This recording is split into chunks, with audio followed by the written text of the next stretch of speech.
"Why are you avoiding my daughter?" asked the alien queen.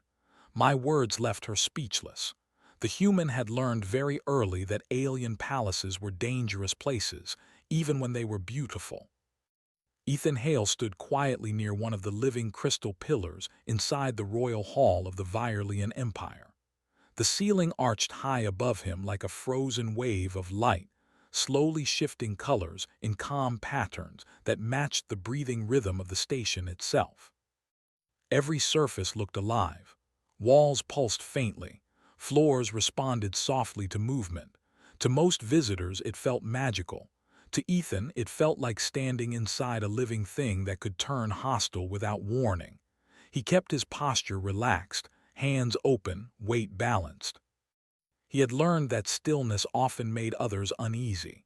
Humans, he had discovered, were watched more closely when they appeared too calm. Around him, representatives from dozens of species waited in polite silence.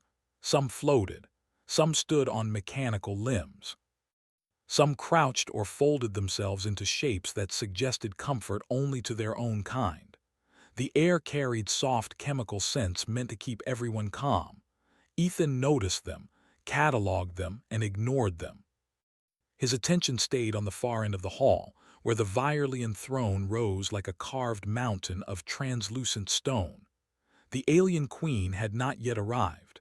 That in itself was unusual. Ethan had been a diplomat for only 6 years, but he had learned the patterns of powerful beings. Queens did not arrive late unless they wanted something, or someone. His eyes flicked briefly to the side, where Princess Saylyra usually stood during council gatherings. She was not there.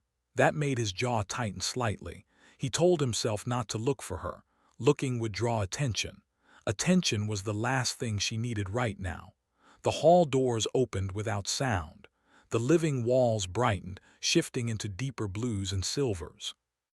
Every alien present reacted instantly, bodies lowering or stiffening in respect. The queen entered. She was taller than most of her kind, her form elegant and strong, her skin glowing with slow-moving patterns that spoke of age, authority, and controlled power.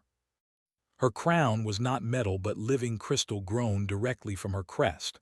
Her eyes swept across the room with practiced precision. They stopped on Ethan. The pause was brief, but he felt it like a hand pressing against his chest. She took her throne. "Begin," the queen said, her voice layered with harmonics that resonated through bone and floor alike.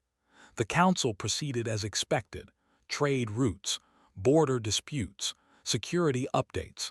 Ethan spoke only when addressed, his words measured and respectful. He kept his gaze steady but not challenging, his tone calm. He did not mention the missing princess.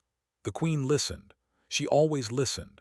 As the final speaker finished, the queen raised one long, delicate hand. Silence returned instantly. Her eyes did not leave Ethan this time. "Human envoy," she said, "remain." A ripple of attention passed through the hall. Several representatives shifted. A few glanced at Ethan with open curiosity. Humans were still a rare sight in such high-level gatherings. Ethan inclined his head. "Of course, Your Majesty." The queen waited until the hall emptied, doors sealing softly behind the last delegate. The lights dimmed slightly, the living station settling into a more private state. Only a handful of royal guards remained, standing like carved statues along the walls. Then the queen spoke again. "Why," she asked calmly, "are you avoiding my daughter?" The question landed like a blade dropped into still water. Ethan did not react outwardly. Inside, his thoughts moved fast and sharp, so she had noticed. He had hoped she would not. He had been careful, too careful maybe. Humans were good at noticing patterns, but queens were better. "I am not avoiding her," Ethan said slowly. The queen's eyes narrowed just a fraction. "You are." He did not deny it again. Denial would only insult her intelligence. "I have limited my interactions," he corrected. "For 3 rotation cycles," the queen replied. "You change paths when she approaches. You shorten conversations. You remove yourself from shared spaces."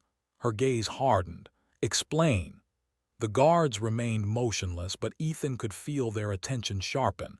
This was not a casual question. It was a test. Ethan took a breath. This was the moment he had been dreading. "Your Majesty," he said, choosing each word carefully, "my actions were never meant as disrespect." "Then what were they?" the Queen demanded.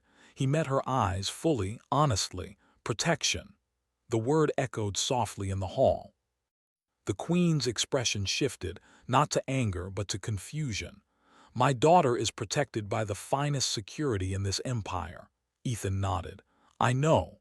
"Then explain why a human believes he must protect her by avoiding her." Ethan's hands curled slightly at his sides, then relaxed again. He forced his voice to remain calm. "Because attention can be dangerous," he said, "and because humans notice things others don't." The Queen leaned forward just a little. "Such as?" Ethan hesitated. Not because he lacked answers, but because once spoken they could not be taken back. "Patterns," he said.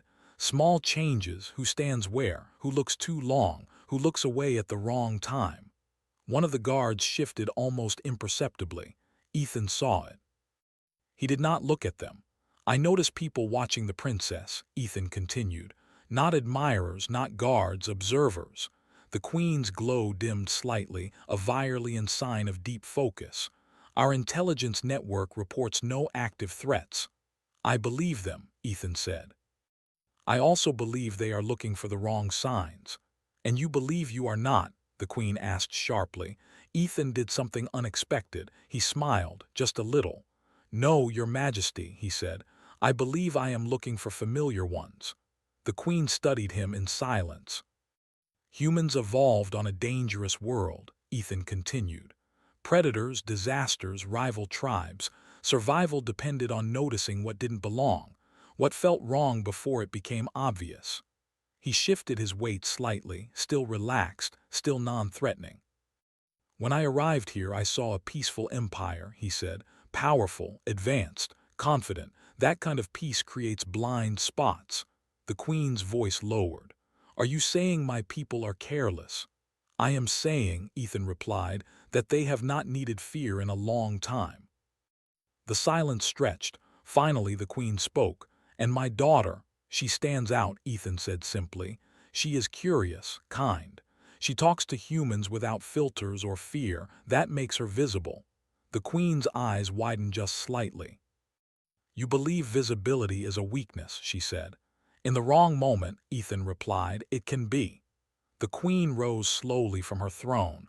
The guards stiffened, ready for anything. Ethan remained still. She descended the steps, stopping only a few paces away from him. Up close her presence was overwhelming, ancient power wrapped in grace. "You avoided her," the Queen said softly now. "Not because you feared her, but because you feared for her." "Yes," Ethan said. "Why not warn us directly?" she asked. Ethan swallowed. "Because if I was wrong," he said, "I would insult your empire. And if I was right, drawing attention too early could have accelerated whatever is coming." The Queen looked away, considering his words. "You are placing great confidence in your instincts," she said. "Yes," Ethan answered, "and great restraint." Her gaze snapped back to him. "Explain." Ethan's voice dropped, carrying a quiet intensity. "Humans bond easily. When we care, we act. If something happened to your daughter while I was close to her," he paused, "I would not think like a diplomat." The guards reacted now, a faint shift, a subtle tightening. The Queen raised a hand, stopping them. "You are saying," she said carefully, "that distance was your attempt at control." "Yes," Ethan said, "of myself." The Queen searched his face. She found no fear, no arrogance, only resolve. "You believe something is coming," she said. "I believe something is already here," Ethan replied. At that exact moment the living walls flickered, not visibly, not dramatically, just enough. Ethan's eyes snapped toward the nearest pillar. The Queen noticed. "What did you see?" she demanded. "Confirmation," Ethan said. A soft chime echoed through the hall, an alert too subtle for most species to notice immediately. Ethan stepped forward without thinking. "Your Majesty, please step back." The guards moved instantly now, weapons rising. The Queen did not move. "Explain," she ordered. Ethan's voice was tight. "Someone just adjusted the environmental field. Small change, too small to trigger alarms, but it wasn't scheduled." The Queen's expression shifted from doubt to sharp awareness. "Where?" she asked. Ethan pointed, not toward the throne, not toward the guards, but toward a decorative structure near the upper balcony. "There," he said. "That's where the princess usually watches from." The Queen's breath caught. "She is not there," she said. "I know," Ethan replied. "That's why we have time." The station lights dimmed further, shifting into a defensive pattern. For the first time, the alien Queen did not speak immediately. She looked at the human in front of her, really looked at him. And she began to understand that his distance had not been coldness. It had been a warning. The alert faded as quickly as it had appeared, leaving the hall in an uneasy quiet. The living walls returned to their calm glow, but the tension did not fade with them. Ethan remained slightly in front of the Queen, his body angled as if he could shield her without fully meaning to. The Queen noticed. "You place yourself before me," she said calmly. Ethan realized what he had done and took a half step back. "Apologies, Your Majesty, reflex." "Human reflex," she corrected. "Yes," he said. She studied him for a long moment, then turned her attention to the guards. "Secure the princess's location. Silent protocol." At once, several guards touched the crystals embedded in their armor. No loud commands were spoken. No alarms sounded. The palace adjusted itself quietly, passages sealing and redirecting as if nothing unusual was happening. The Queen looked back at Ethan. "You said this was confirmation." "Yes," he replied. "A test move." "Explain." Ethan exhaled slowly, grounding himself. "Whoever is watching her didn't expect me to be here alone with you. That field adjustment was meant to see how fast we'd notice, or if we would notice at all." "And we did," the Queen said. Ethan shook his head slightly. "You didn't, I did." The Queen's eyes narrowed, but she did not deny it. "You believe this threat is patient," she said. "Yes," Ethan replied, "and confident." The Queen turned and began walking down the hall. Ethan followed a respectful distance behind. The guards spread out, their movements smooth and silent. The palace shifted around them, forming a path toward a private chamber deeper within the station. As they walked, the Queen spoke again. "You avoided my daughter because you believed your presence increased her risk." "Yes. And yet now you are placing yourself at the center of it." Ethan gave a small, humorless smile. "That's how humans usually handle things once the danger is confirmed." They entered the chamber. The doors sealed and the outside noise vanished completely. The room was smaller, less decorative, functional, honest. The Queen sat at a circular console that rose from the floor at her presence. "Show me what you see." Ethan hesitated. "I don't have data in the way your systems do." "Then use words," she said. He stepped closer to the console, though he did not touch it. "Your security focuses on force, on weapons, energy spikes, unauthorized access." "As it should," the Queen said. "Yes," Ethan agreed. "But humans learn to fear intent long before we learn to detect weapons." The Queen tilted her head. "Intent is abstract." "So are lies," Ethan replied, "but we still catch them." He began pacing slowly as he spoke, his voice steady but intent. "I noticed servants arriving at slightly different times than usual, guards rotating a few seconds early or late, courtiers standing closer to exits than they need to." The Queen's fingers paused above the console. "Those are insignificant details." "Individually," Ethan said. "Yes." He stopped pacing and looked directly at her. "Together they form a pattern of preparation." The Queen's glow dimmed again, signaling deep thought. "You are suggesting an internal threat." "I am," Ethan said. "One that knows your systems well enough to hide inside them." Silence settled between them. Finally, the Queen spoke quietly. "My people pride themselves on loyalty." "I believe that," Ethan said, "which is why betrayal here would hurt more than expected." The console chimed softly. A projection appeared, showing a secure wing of the palace. Princess Saylyra stood inside, speaking with two attendants. She looked calm, unaware of the danger threading silently around her. The queen's gaze softened at the sight of her daughter. "She trusts easily," the queen said. "She does," Ethan agreed. "That's not a flaw, it's just visible." The queen turned her eyes back to him. "And you," Ethan did not look away. "I learned not to." The queen considered him carefully now, no longer as a diplomat but as a being shaped by survival. "You said earlier," she said, "that humans act without restraint when they care." "Yes. And you feared that if you grew close to her you would become unpredictable." "Yes," Ethan repeated. The queen leaned back slightly. "That is not comforting," Ethan nodded. "It's honest." Another chime interrupted them. One of the guards spoke through the chamber's interface. "Your Majesty, we have detected a delayed command embedded in the environmental systems." The queen's eyes sharpened. "Delayed?" "Yes.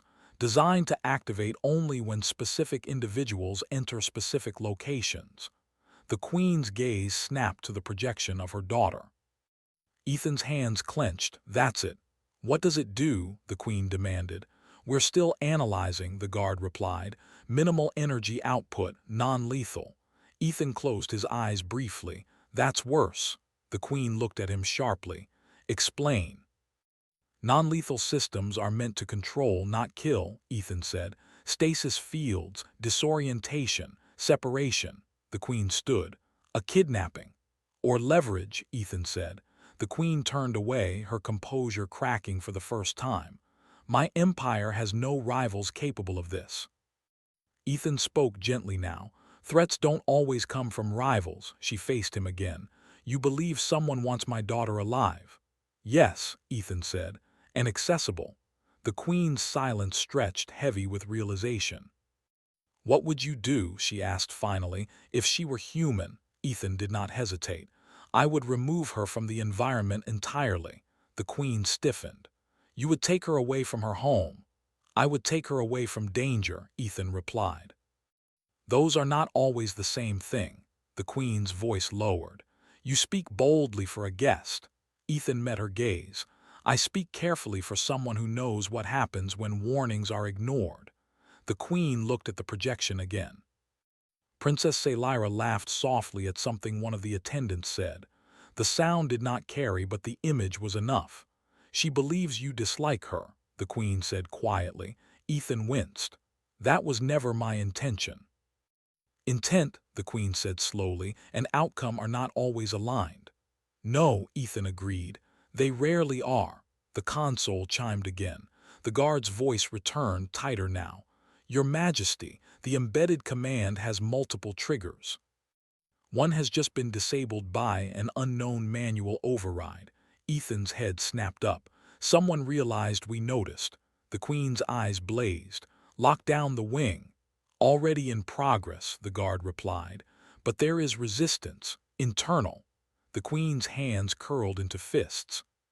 "How deep?" "Deeper than expected." Ethan stepped closer to the queen. "Your Majesty, with respect, your systems are being used against you because they are predictable." The queen's jaw tightened. "You propose chaos." "I propose adaptability," Ethan said. "Human security works because we assume failure and plan for it." The queen looked at him, truly looked at him, and saw not arrogance but fear held in check by discipline. "What do you suggest?" she asked. Ethan took a breath. "Let me speak to her." The queen froze. "You said proximity increases risk." "It does," Ethan said. "But distance no longer protects her. Not now." The queen turned away, wrestling with the decision. Her empire had survived for centuries through control and order. What the human suggested felt like surrendering both. Yet everything he had warned her about had come true. Slowly, she turned back. "If I allow this," she said, "you will be responsible for her safety." Ethan nodded. "I already feel responsible." "That is not the same thing," the queen said sharply. "It is to humans," Ethan replied quietly. The queen studied him for a long moment, then she made her choice. "Bring the princess," she commanded, quietly. "No explanation yet." The guard acknowledged. The projection shifted as the attendants guided Princess Lyra toward a different corridor. She frowned slightly, confused but compliant. Ethan watched her image, tension coiling tight in his chest. The queen noticed again. "You care," she said. "Yes," Ethan admitted. "That's why I stayed away." The queen said nothing more. Somewhere deep within the living station, systems adjusted, plans unraveled, and hidden hands scrambled to adapt. And for the first time, the hunters realized they were no longer unseen. The private chamber felt smaller as time passed. The living walls seemed to lean inward, listening. Ethan stood near the doorway now, not blocking it but positioned so he could see both the queen and the projected corridor where Princess Lyra was being escorted. No one spoke. The silence broke when the corridor lights flickered again.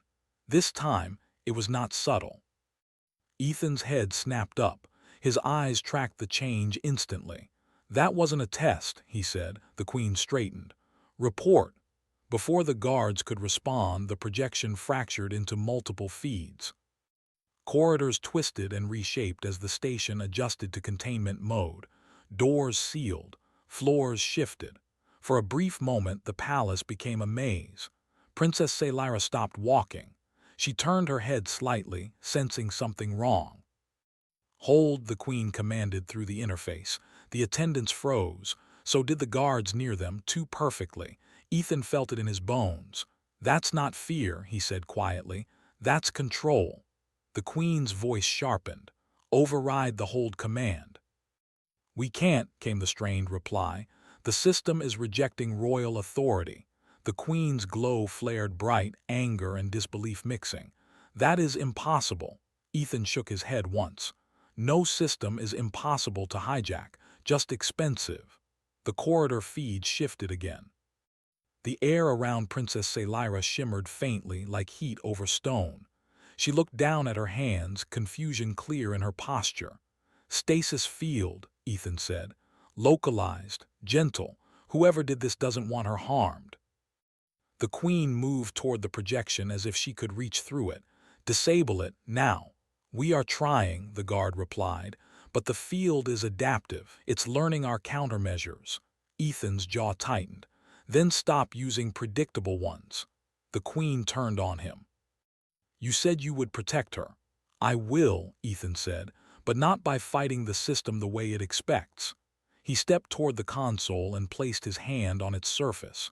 The guards reacted instantly, weapons rising. "Stand down," the queen ordered. They froze. Ethan closed his eyes briefly, focusing. "Your palace is alive," he said. "It responds to intent, not just commands." "Yes," the queen said cautiously. "Then let me speak to it," Ethan said. The queen hesitated only a second. "Proceed." Ethan exhaled slowly and pressed his palm flat against the living surface. He did not issue a command. He did not try to force control. He asked. "Listen," he murmured. "Something is wrong, you know it." The surface pulsed faintly under his hand. The queen watched, stunned. "You are not using our language." "No," Ethan said softly. "I'm using tone." He shifted his hand slightly as if calming an animal. "You were made to protect life, not trap it." The palace responded with a low vibration, almost like a distant hum. On the projection, the shimmer around Princess Lyra flickered. "It's weakening," a guard said in disbelief. "Good," Ethan replied. "Now confuse it." The queen frowned. "How?" Ethan opened his eyes. "Move her." "She is immobilized," the queen said. "Not completely," Ethan replied. "Stasis fields restrict motion, not intent." He raised his voice slightly. "Princess Lyra, can you hear me?" The princess looked up sharply. Her eyes searched the corridor, then focused on a point just off the projection as if she could sense him. "Yes," she said, her voice calm but uncertain. "Don't try to move your body," Ethan said. "Just think about walking." She blinked. "That doesn't make sense." "Trust me," Ethan said. "Just imagine the motion." She hesitated, then nodded slightly. The shimmer around her wavered. The queen's breath caught. "Again," Ethan said gently. "Slowly." Princess Lyra closed her eyes. The stasis field destabilized, its edges blurring as the system struggled to interpret conflicting inputs. "Now," Ethan said sharply, "break pattern." The Queen reacted instantly. "All guards randomize movement, no formations." The palace erupted into motion. Guards moved unpredictably. Doors opened and closed out of sequence. Lights shifted color erratically. The stasis field shattered. Princess Saylyra stumbled forward, caught instantly by one of the attendants as the guards surged around her. "She's free," someone shouted. Ethan did not relax. "Not over," he said. "They'll adjust." As if summoned by his words, the corridor walls split open. Not violently, smoothly, too smoothly, figures stepped out. They wore no armor, no visible weapons. Their forms were cloaked in adaptive skin that mimicked the palace's living walls almost perfectly. Infiltrators. The guards raised their weapons. "Hold," Ethan shouted. Too late. Energy bursts flashed. The infiltrators moved with inhuman coordination, dodging, redirecting, disabling rather than killing. Guards fell, stunned, trapped in localized fields. Princess Saylyra gasped. "Protect her," the Queen commanded. Ethan was already moving. He sprinted down the corridor, the projection blurring as he left the chamber entirely. Alarms began to sound now, the palace finally acknowledging open threat. The infiltrators turned toward him. They hesitated. That hesitation saved lives. Ethan slid across the living floor, grabbing a fallen guard's energy baton. He did not activate it. He threw it instead, striking one infiltrator squarely in the head. The being went down hard, stunned by the unexpected physical force. The others reacted instantly. Too late again. Ethan was already among them. Humans were not the strongest species in the galaxy, not the fastest, not the most durable, but they were chaotic. Ethan ducked, rolled, shoved, kicked. He used walls, pillars, bodies. He disrupted formation, broke rhythm. He moved like someone who had grown up knowing that fair fights were a myth. One infiltrator reached for Princess Saylyra. Ethan intercepted, slamming into the being with his full weight. They hit the wall hard. The infiltrator tried to deploy a restraint field. Ethan headbutted it. The Queen watched the feed in stunned silence. "He's not using weapons," she whispered. "No," a guard replied. "He's using instinct." Ethan twisted, grabbed the infiltrator's arm, and drove it into the wall until the adaptive skin failed. The being collapsed unconscious. The last infiltrator retreated, melting back into the living wall. Ethan didn't chase. He turned instead, breathing hard, eyes scanning. Princess Saylyra stared at him. Up close, she looked younger than he remembered, curious eyes, unhidden fear. "You avoided me," she said softly. Ethan swallowed. "Yes." "Why?" she asked, even now. He looked at the stunned guards, the damaged corridor, the Queen watching through the feed. "Because," he said, "this is what happens when humans care." She studied him for a moment, then nodded slowly. "Thank you," she said. Before he could respond, the palace shook. A deeper alarm sounded, one that carried real fear. The Queen's voice echoed through the corridor. "Ethan Hale, return, now." He guided Princess Saylyra behind him as guards regrouped. "Multiple system breaches," the Queen continued. "This was not a single attempt."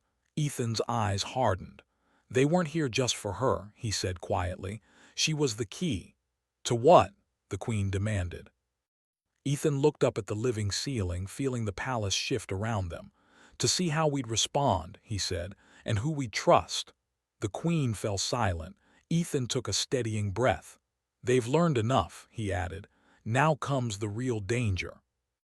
And somewhere beyond the palace walls, unseen enemies began adjusting their plans, realizing that the human had changed the game entirely. The palace did not return to calm after the infiltrators were driven back. It could not.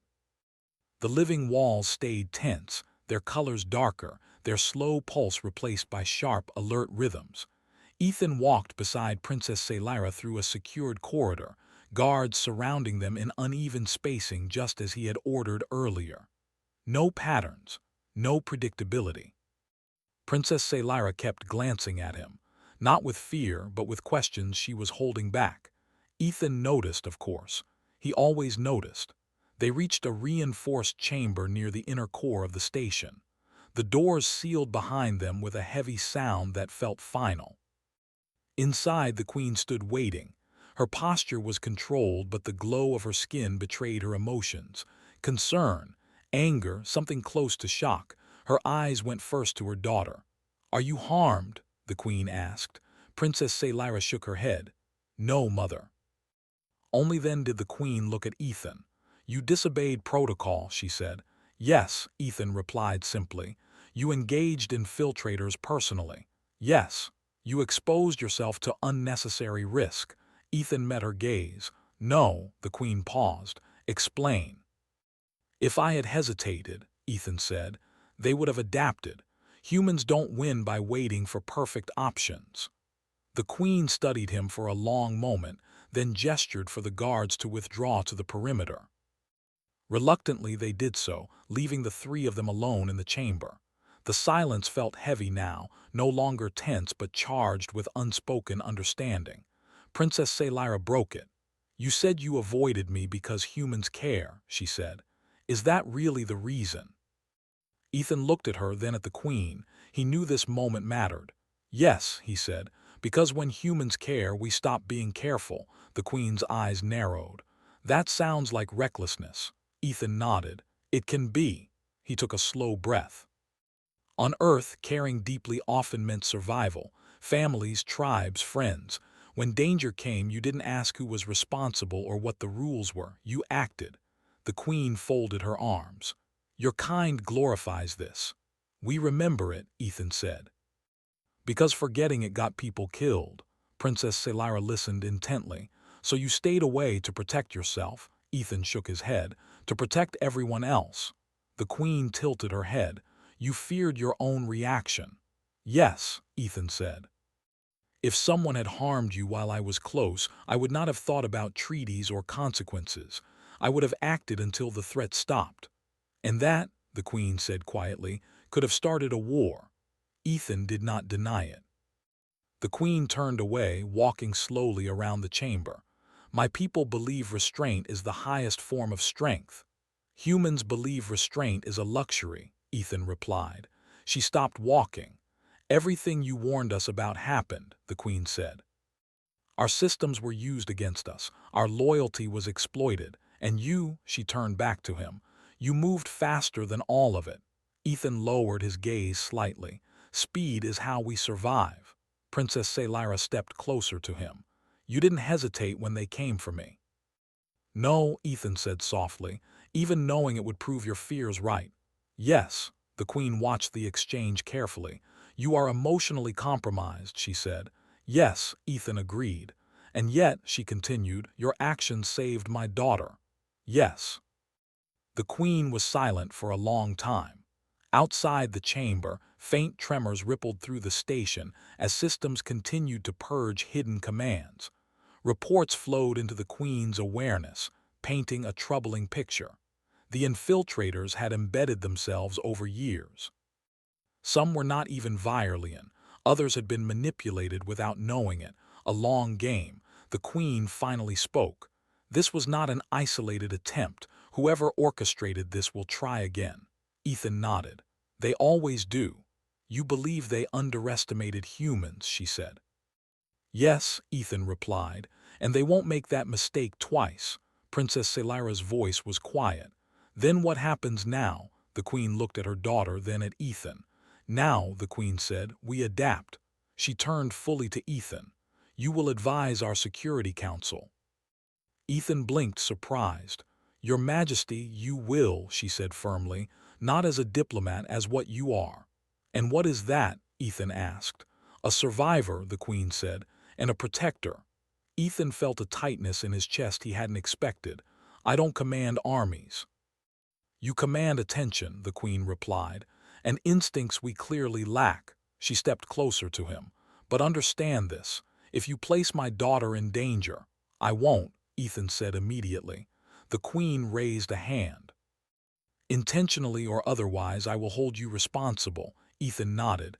That's fair. Princess Saylyra looked between them. What about me? She asked. Am I to be hidden away? The queen hesitated. Ethan spoke first. Hiding won't work. Both of them looked at him. The infiltrators already know who she is and why she matters, Ethan continued. Removing her from sight only confirms her importance. Then what do you suggest? The queen asked. Ethan thought for a moment. Visibility, controlled, honest. The queen frowned. Explain.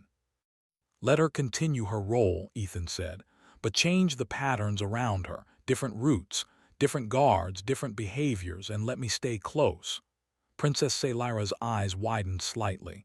The queen studied Ethan. You said closeness increases risk. It does, Ethan replied, but now it also increases response time. The queen considered this, then slowly nodded. You are thinking like prey that learned to hunt. Ethan allowed a small smile. Something like that. Princess Saylyra looked at him. You won't avoid me anymore. Ethan met her gaze. No. Good, she said. I don't like being confused. The queen almost smiled, almost. A low chime echoed through the chamber. A new report arrived. The queen's expression hardened. We have identified the source of the infiltrators' access. Ethan straightened. Where? Not a where, the queen said. A when? Ethan frowned. You're saying this was planned far in advance. Yes, the queen replied, before humans even joined the interstellar community. Ethan's stomach dropped slightly. Then this isn't about my daughter alone, Princess Saylyra said. No, the queen agreed. It never was. Ethan felt the weight of it settle in. They were studying reactions, measuring values, seeing how different species respond under stress. And now, the queen said, they have seen humanity respond. Silence filled the chamber again, but this time it was different, sharper, focused. They wanted leverage, Ethan said. What they found instead was resistance. Princess Saylyra looked at him. Are you afraid? Ethan considered the question honestly. Yes, he said, but fear doesn't stop humans, it points us. The queen turned toward the sealed doors. Then point us forward, human. Ethan nodded once. With respect, your majesty, the next move shouldn't be defensive. The queen looked back at him slowly. What do you propose? Ethan's eyes hardened, his voice steady.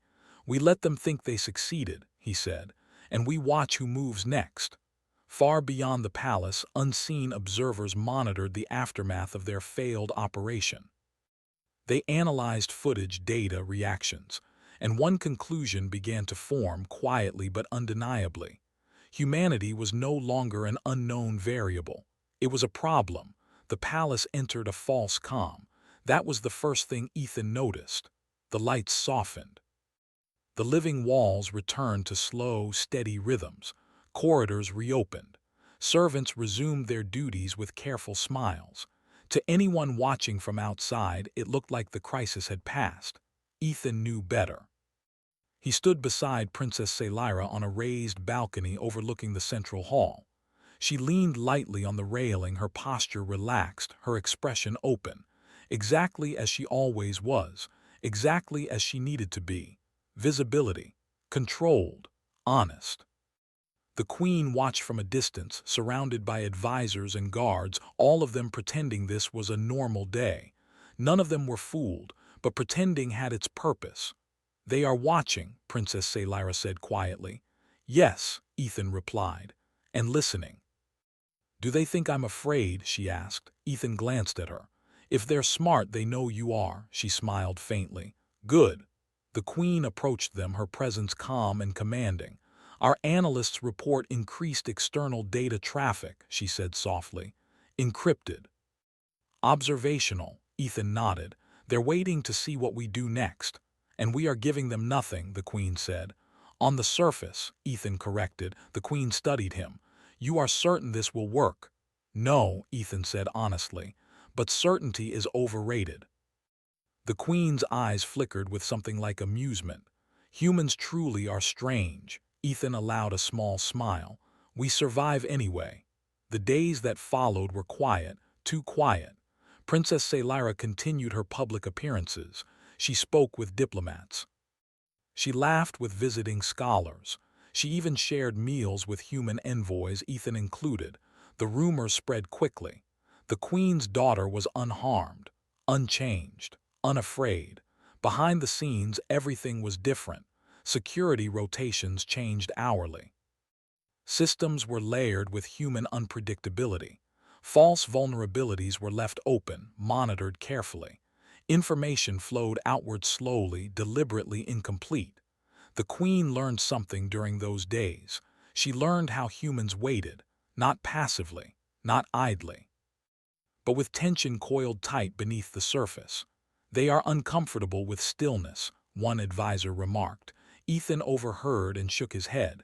No, he said, we're comfortable with it, we just never trust it. On the seventh day, the Watchers made their move.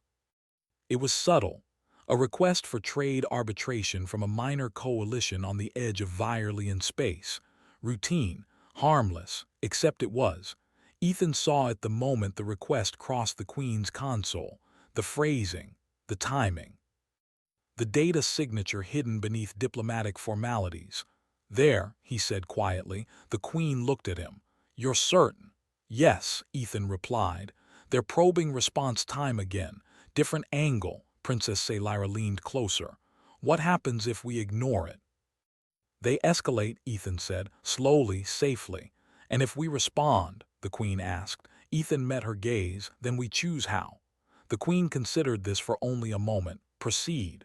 The response was human-writ, not aggressive, not submissive, just curious. Questions within questions. Delays where speed was expected, speed where delay would have been polite. The Watchers reacted. Their data traffic spiked. Their patterns shifted. They're confused, Princess Selyra observed. Ethan nodded. Good. 3 days later, the second move came. An attempt to access archived palace data through a third-party research request. Legal, approved, monitored. Ethan let it happen. The Queen watched in silence as false files were accessed, carefully designed ones, old reports. Old vulnerabilities, old assumptions. They think they're learning us, she said. They are, Ethan replied, just not who we are now. On the 10th day, the Watchers revealed themselves. Not directly. They never would. A ship appeared at the edge of Virelian-controlled space. Unarmed, officially civilian, carrying representatives of a coalition no one feared. The Queen received their request for audience. They want to speak to you, she said to Ethan. Ethan nodded. Of course they do. The meeting took place in a smaller chamber, neutral, controlled, transparent. The representatives were polite, calm, confident, too confident. They spoke of cooperation, of misunderstandings, of shared futures. Ethan listened. He noticed everything. The way they avoided looking at Princess Selyra, the way they watched Ethan instead. The slight tension when the Queen spoke, but not when the human did. Finally, one of them asked the question they had come for. Your Majesty, the representative said smoothly, we are curious. Has your recent security incident changed how you view alliances? The Queen looked at Ethan. He answered. Yes, Ethan said, it has. The representative smiled. In what way? Ethan leaned forward slightly. We learned who watches during emergencies. The smile faded just a fraction. And what did you learn about them? The representative asked. That they mistake kindness for weakness, Ethan said, and restraint for ignorance. The room grew very still. Princess Selyra spoke then, her voice calm and clear. You came here expecting fear. The representative glanced at her. We came seeking understanding. No, she said gently, you came measuring reactions. The representative's composure cracked. The Queen rose to her feet. This audience is concluded, she said. The representatives protested politely. Diplomatically, meaninglessly, they were escorted out. The moment the doors sealed, alarms rang across the station. Not emergency alarms, broadcast alarms. Every diplomatic channel opened at once. The Queen's voice carried across them all. To all listening powers, she said, be advised. An attempt was made against the stability of this empire. It failed. The Watchers realized too late what was happening. Data they thought secure was exposed. Patterns they thought hidden were revealed. The false vulnerabilities Ethan had seeded led straight back to them, not their fleets, their networks, their influence, their leverage. Across multiple systems, quiet disruptions began. Contracts failed, trust eroded, allies questioned motives. No shots were fired. No worlds burned. The Queen watched the reports flood in, stunned by the scale. "This is war," one advisor whispered. Ethan shook his head. "No." "What is it then?" the Queen asked. "Consequences," Ethan replied. The Queen turned to Princess Selira. "They tried to use you," she said softly. Princess Selira nodded. "And failed." The Queen looked back at Ethan. "You were right to avoid her." Ethan was quiet for a moment. "Yes," he said, "at first." "And now?" the Queen asked. Ethan looked at the princess, then back at the Queen. "Now they know," he said. "Anyone who touches her doesn't deal with an empire alone." The Queen understood. Her eyes widened slightly. "They deal with humanity," she said. Ethan nodded. The Queen was silent for a long time. Then she laughed. It was soft, disbelieving, almost relieved.